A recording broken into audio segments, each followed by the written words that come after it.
So this is math lesson 12. So for lesson 12, we are going to be talking about 3 as a factor. So you guys have a pretty fun skip counting 3 video on your paper or on your Google Classroom. So you need to make sure you do watch your video, fill in the blanks and everything so that you have skip counting by 3s down perfect, and then we will keep moving right on through our numbers, okay? So let's skip count by 3s. 3, 6, 9, 12, 15, 18, 21, 24, 27, 30, 33, 36. Now, if you couldn't say that with me, then you can push the video back a little bit and keep listening to me say it until you're able to say it.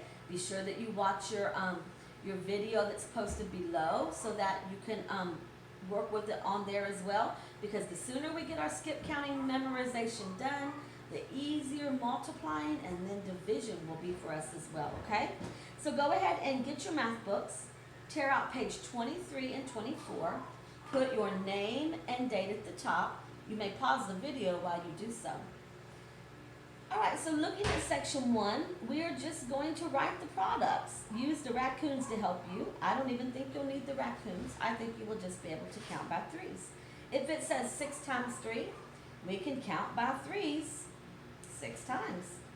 If it says 3 times 3, we can count by 3s 3 times. If it says 3 times 8, we can count by 3s 8 times.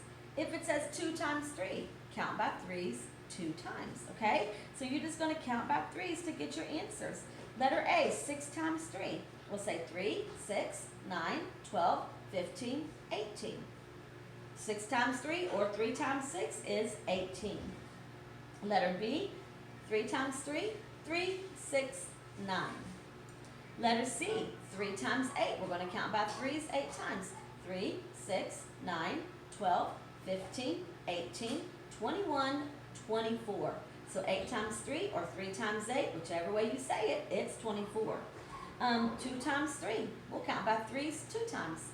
3, 6. Whether it's 2 times 3 or 3 times 2, the answer is 6.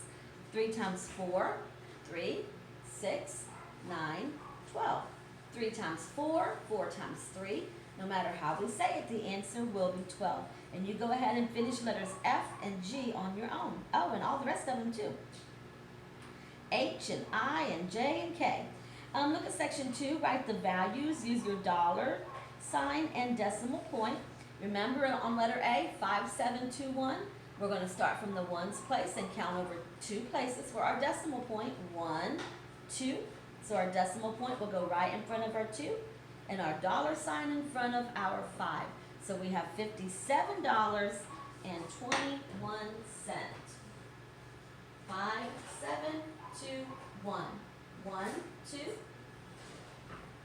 And there's our dollar sign. Okay? So you will complete that on your own. And then section 3. These are all less than $1. They are cents. So we're going to fill in our decimal point and dollar sign, even though it's just cents.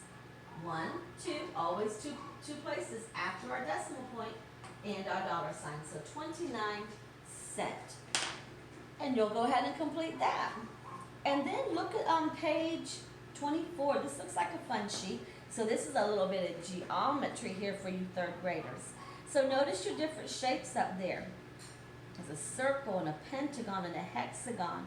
So it's going to ask you in section 4 to count your different sides of your different shapes. So you'll just have to find the shape up there and count the sides. But I want to draw your attention to, look at the rectangle on in your book. There's a rectangle. Now pretend my rectangle is nice and straight like theirs, okay? And then there's dots on each corner of your rectangle. Now each dot on whatever shape it is with lines is called a vertex. Okay? Everybody say vertex. So that vertex or that dot is where 2 lines come together. You see this line and this line come together. So that is the vertex. Now would an oval or a circle have a vertex on it? No, it would not, because they're not formed by lines, they're formed by curves, okay? So notice your vertex there. Notice on the square, they're explaining what a side is on the square. So if we were using our rectangle, this would be a side, this would be a side, this would be a side, and this would be a side. So how many sides does a rectangle have? 1, 2, 3, 4. How many vertexes does a rectangle have? 1, 2, 3, 4. Okay?